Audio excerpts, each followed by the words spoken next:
Salut à tous et bienvenue dans cette vidéo, et cette fois-ci je vous présente ces petits trucs ici. Là ce sont des adaptateurs USB pour câble Ethernet. Ce sont en gros donc des cartes réseau montées sur un USB en fin de compte, tout simplement.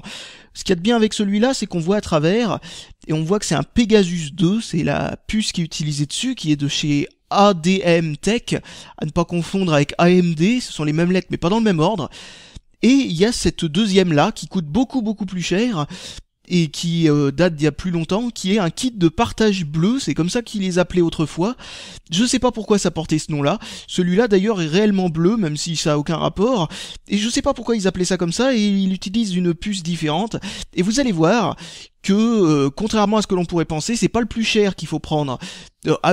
C'est pas d'ailleurs en règle générale une bonne idée de prendre toujours le plus cher.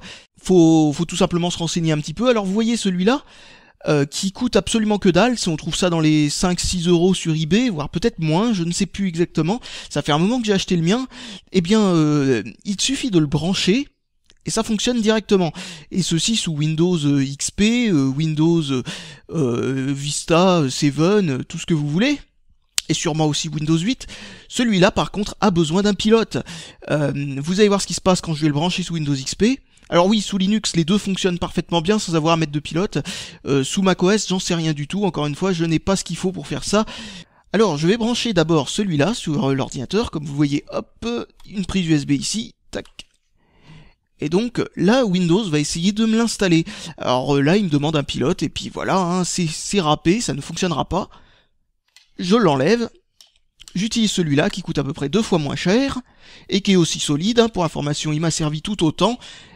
Et là, vous voyez tout de suite que sous Windows, il essaye de me l'installer, il me l'a installé, et j'essaye de faire bouger la souris, mais je vois qu'elle marche très mal sur du carrelage.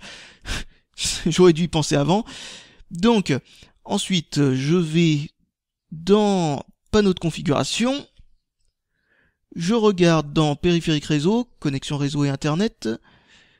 Ensuite c'est où? Connexion réseau, voilà.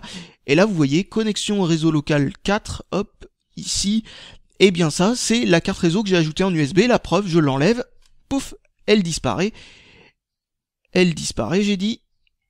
Voilà, elle disparaît. Purée, Windows est long à la détente, hein.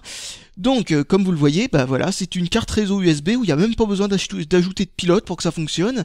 Donc si vous vous demandez ce qu'il faut acheter pour ajouter une carte réseau sur un ordinateur qui a de l'USB mais qui n'a pas de port Ethernet, ou vous avez un système d'exploitation où vous trouvez pas le pilote, genre par exemple vous trouvez pas le pilote pour Windows 7, pour la carte réseau intégrée à l'ordinateur portable, ou ce genre de truc, où vous avez un ordinateur qui a une carte réseau, ce qui devient vraiment très rare de nos jours, mais une carte réseau qui ne fonctionne pas sous Linux, et bah, vous voulez utiliser une carte réseau pour pas cher et vous n'avez pas envie de démonter votre ordinateur, ce truc là ça fonctionne parfaitement bien.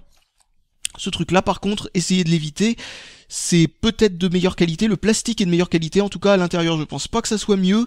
Par contre il vous faudra obligatoirement un pilote pour que ça fonctionne.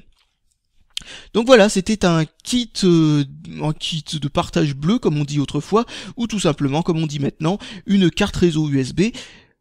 Et avec cette méthode-là, vous pouvez tout simplement brancher à votre box ADSL directement avec un câble Ethernet sur une machine qui n'a absolument aucun port Ethernet et qui serait obligé à la limite d'utiliser la carte Wi-Fi ou ce genre de truc pour que ça fonctionne. Donc voilà, je pense que j'ai plus rien de spécial à ajouter là-dessus, donc je vous dis salut à tous et à la prochaine.